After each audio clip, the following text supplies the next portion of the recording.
Salut les amis, j'espère que vous allez bien, bienvenue dans cette vidéo. Aujourd'hui on va parler du chapitre 1051 de One Piece qui est sorti directement en façon pirate ce matin. J'ai pu un peu lire le chapitre. D'habitude, je sors ma vidéo le jeudi, mais hier j'ai pas eu le temps, j'ai beaucoup travaillé parce que je travaille moi en dehors de YouTube. Donc je me suis dit que j'allais attendre aujourd'hui et voir directement le chapitre pour vous faire un petit peu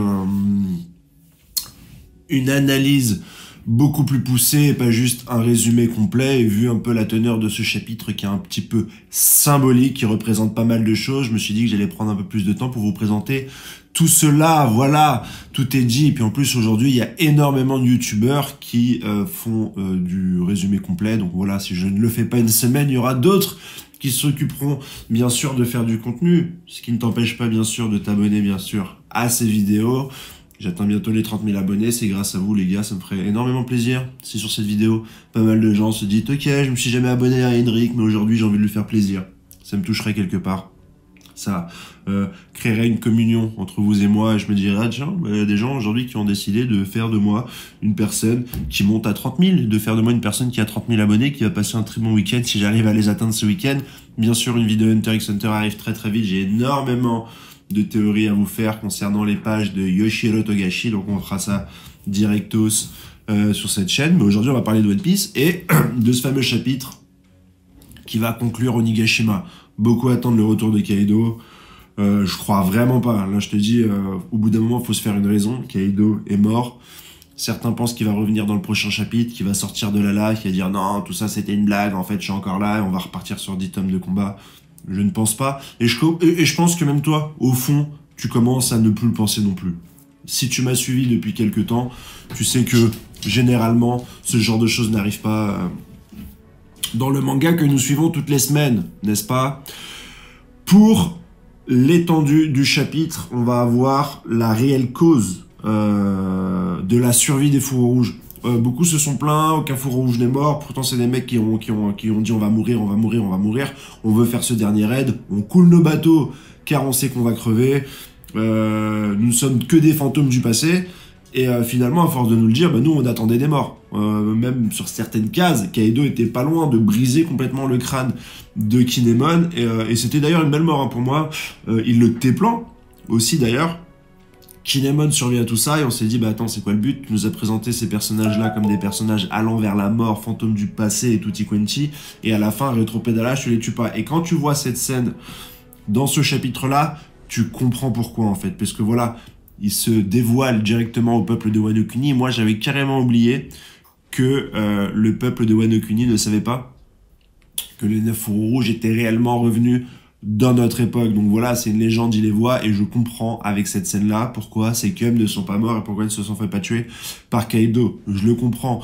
Donc il se dévoile avec sa super pose, ça me fait penser à la pose de Jiraiya vraiment. Il y en a beaucoup qui disent que c'est la pose de Denkozuki, moi ça me fait vraiment penser à la pose de Jiraiya. Mais voilà, ça fait très prophétie, très prophétique. Le peuple est libéré par une puissance qu'ils attendaient. Voilà, les 9 fourreaux rouges, Dame Toki n'avait pas menti, dans 20 ans viendra vous sauver, etc. C'est très beau. On a aussi le chef des samouraïs, le chef des gardes de Roshikela qui est reconnu, mais qui est reconnu comme un véritable fils de lâche. Ils ne savent pas voilà qu'ils sont alliés, donc tout le monde se pointe. Tous les écrans géants dans toutes les villes montrent un peu la scène, donc voilà, tout le monde va être au courant de ce qui va se passer. Et là, tu as le patron qui arrive. Il a vraiment un super design, c'est super cool que Oda ne soit pas loupé concernant ce personnage et qui va commencer à nous faire une tirade sur le pourquoi du comment. Mais avant ça, autre information qui me chagrine un peu, parce que comme je vous l'ai dit dans la vidéo précédente, je suis pas un grand fan du retour de Yamato, mais voilà, je commence à l'accepter parce que dans l'épisode 115, il était vraiment bien animé et j'ai compris un peu le personnage, j'ai compris un petit peu la liaison avec Ace, j'ai compris un petit peu son envie de s'émanciper, etc. De manière animée, j'ai un peu plus compris le personnage. Nonobstant, ça reste pour moi pas la meilleure intégration possible pour un Mugiwara. Je l'ai expliqué dans les vidéos précédentes, hein, mais le fait est qu'elle n'ait pas réellement de personnalité et qu'elle se calque uniquement sur ce qu'elle a compris de Denkozuki. Donc beaucoup vont me dire « Ouais, mais elle était enfermée, machin. » J'ai compris. J'ai compris. Mais je trouve pas ça intéressant. Qu'elle n'ait pas son propre nom, qu'elle n'ait pas sa propre personnalité, qu'elle se nomme même Oden Kozuki à chaque fois. Je comprends qu'elle était enfermée, qu'elle avait uniquement ce bouquin-là. Mais je trouve pas ça hyper pertinent au vu des Mugiwara qui ont chacun un rêve qui leur est propre, qui est à eux. Voilà, Nico Robin, c'est Nico Robin. Elle va pas se blaser le nom de sa tante, tu vois. Elle va pas dire, je sais pas comment elle s'appelle sa tante qui a les veuches blancs là. Elle va pas dire ouais je suis comme elle machin, tu vois. Chopper aussi là, il a son délire. Il va pas dire ouais mais moi je suis le docteur machin truc, tu vois. Chacun des Mugiwara a une figure d'autorité, a eu un maître, a eu un sensei, a eu un guide spirituel, mais il a réussi de s'émanciper un petit peu de ce sensei pour pouvoir suivre directement sa voie. Il y a une fracture un petit peu. Elle, Oden Kozuki, Yamato, elle a pas cette fracture-là. Elle veut voyager. Vers où? Je ne sais pas. Faire quoi? Je ne sais pas. Je veux juste voyager comme Oden Kozuki, voir le monde. Je trouve que ça manque un peu de peps, ça manque un peu de valeur. Et tu peux voyager sans forcément rejoindre les Mugiwara. Je comprends le parallèle avec Oden. Je suis pas teubé.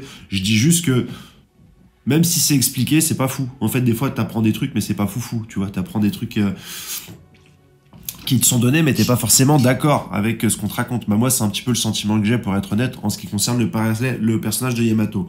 En plus, au niveau puissance, de ce que j'ai compris, elle est quand même assez balèze. Elle maîtrise, je crois, le Haki des Rois. Faudra me le rappeler. Hein. N'hésite pas à m'insulter en commentaire si j'ai pas bien l'info, mais je crois qu'elle le maîtrise.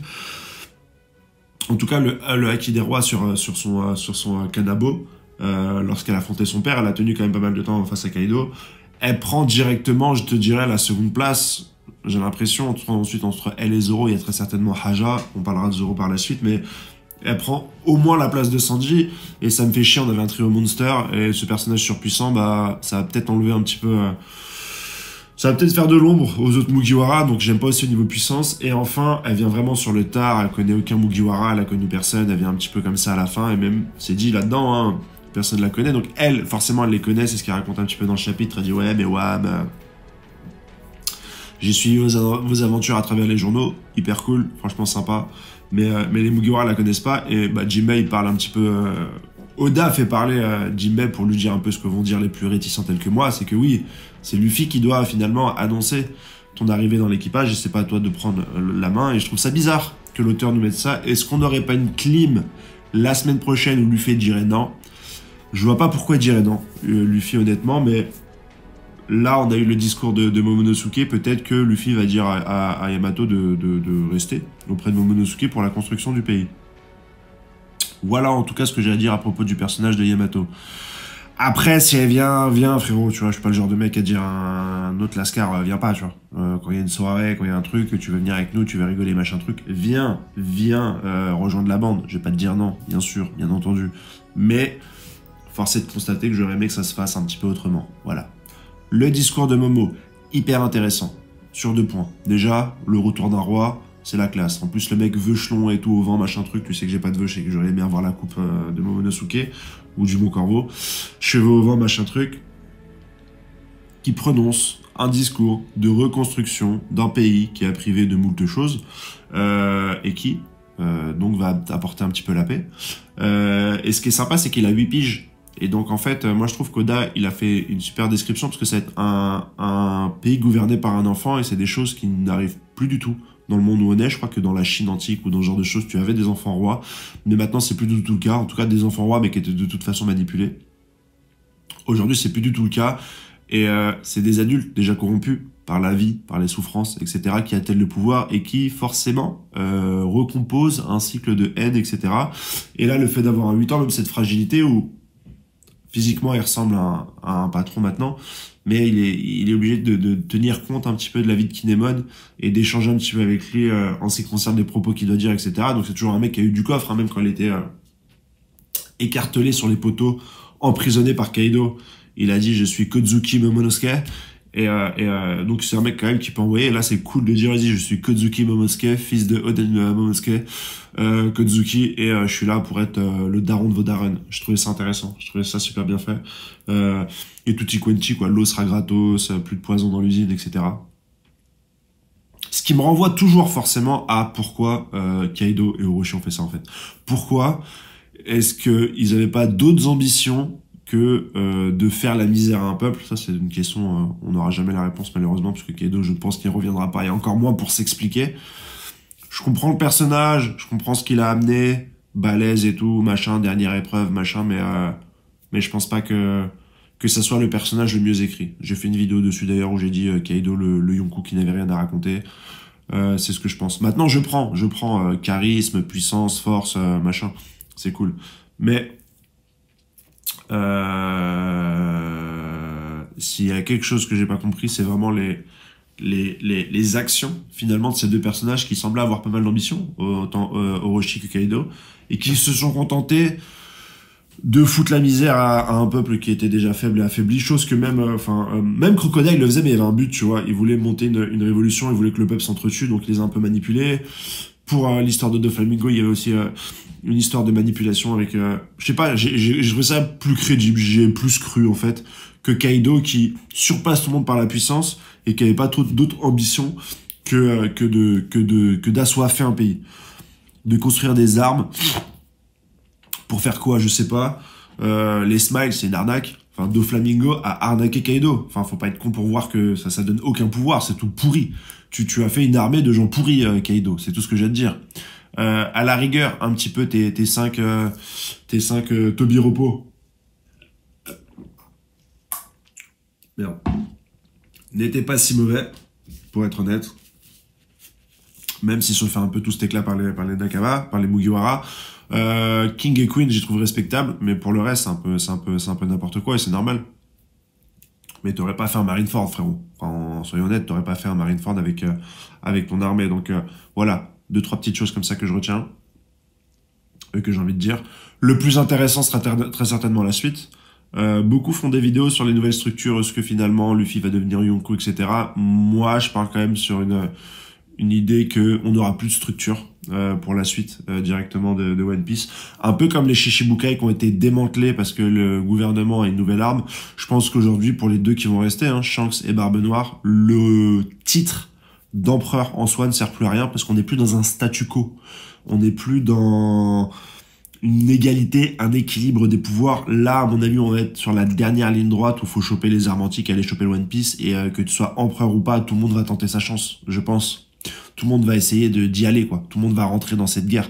On va plus aller se dire, vas-y, non, si je l'affronte lui, c'est un Yonkou, je vais être en galère, etc. Donc je pense qu'on aura un monde ouvert comme ça, et je pense pas que Luffy va porter le nom. Je pense même que les primes ne veulent plus rien dire. On a vu le summum des primes avec les primes annoncées de Roger, de Barbe Blanche.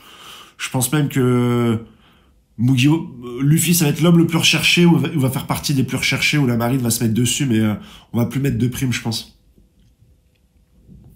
Après, s'il y en a, c'est cool, tu vois, je te dis pas que je veux pas kiffer, mais je pense que c'est un concept qui va ne plus avoir de grande signification. Tu vois, Luffy, aujourd'hui, que tu lui donnes 4 ou 5 ou 6 milliards, tu lui donnes 6 milliards à la rigueur, ce sera la plus grande prime. Ça va montrer sa dangerosité, mais là, on va parler vrai. On va plus... mettre des primes, c'est un peu une manière détournée de mettre l'attention sur quelqu'un. Là, je pense que maintenant, on va plus être que frontal. Que vont faire les Mugiwara par la suite? Vers quelle île ils vont aller? Beaucoup ont parlé d'Elbaf. J'ai dit ce que j'en pensais. J'ai énoncé, même si beaucoup m'ont insulté en vidéo, que potentiellement, pourquoi pas, on allait avoir peut-être une séparation des Mugiwara.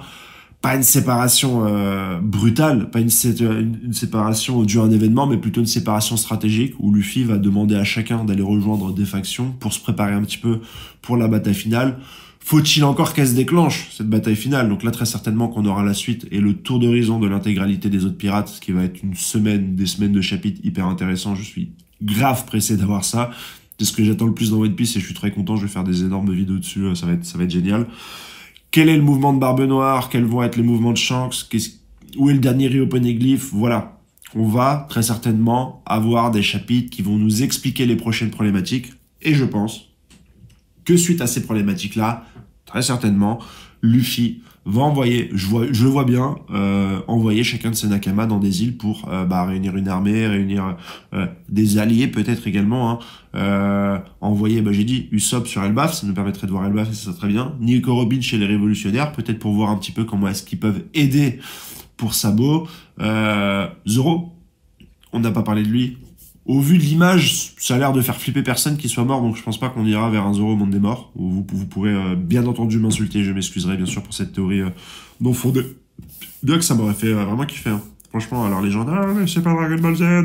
Je sais frérot, je sais. Mais n'étons pas là pour rêver un petit peu, n'étons pas là pour pour développer des idées, j'ai envie de te dire. Hein, c'est aussi ça, One Piece. Rêvons. Comme me dit Barbe Noire, les hommes ne cesseront jamais de rêver. Alors pourquoi t'essayes de me faire cesser de rêver, frérot? Voilà, t'es une merde. C'est tout ce que j'ai envie de te dire. Mais j'aurais aimé un développement intéressant pour le personnage de Zoro à ce moment-là, sans déconner. Mais je pense qu'on l'aura pas. Je pense qu'on l'aura pas. Et ça n'a pas l'air de faire flipper personne. Le mec, il respire plus. Et tout le monde s'en fout. On l'a allongé à côté de Luffy. Donc Luffy sourit. Ok, pas de souci. De problemo. Mais lui, il aurait pu quand même... Enfin, j'aurais aimé qu'il y ait un développement sympa. Pour ce personnage, en tout cas. Quid de la suite? Voilà, on voyait peut-être Zoro chercher Mihawk. Il y a Mihawk aussi. Peut-être que Mihawk va rejoindre Shanks. Il y a la flotte de Luffy. Voilà. On sait pas du tout vers où on va aller Oda. On a le film qui sort en août. One Piece Red et qui va présenter Shanks. Donc j'aimerais beaucoup qu'on tourne autour du personnage de Shanks. Et je serais très très heureux d'avoir des nouvelles sur ce personnage. Qui est très certainement mon personnage préférando de la pellicula. Voilà pour cette vidéo, les cums. La suite, c'est Hunter x Hunter. Passez une bonne semaine. N'hésitez pas à vous abonner. Passons ces 30 000 abonnés ensemble. Allez. À ciao. Bye bye.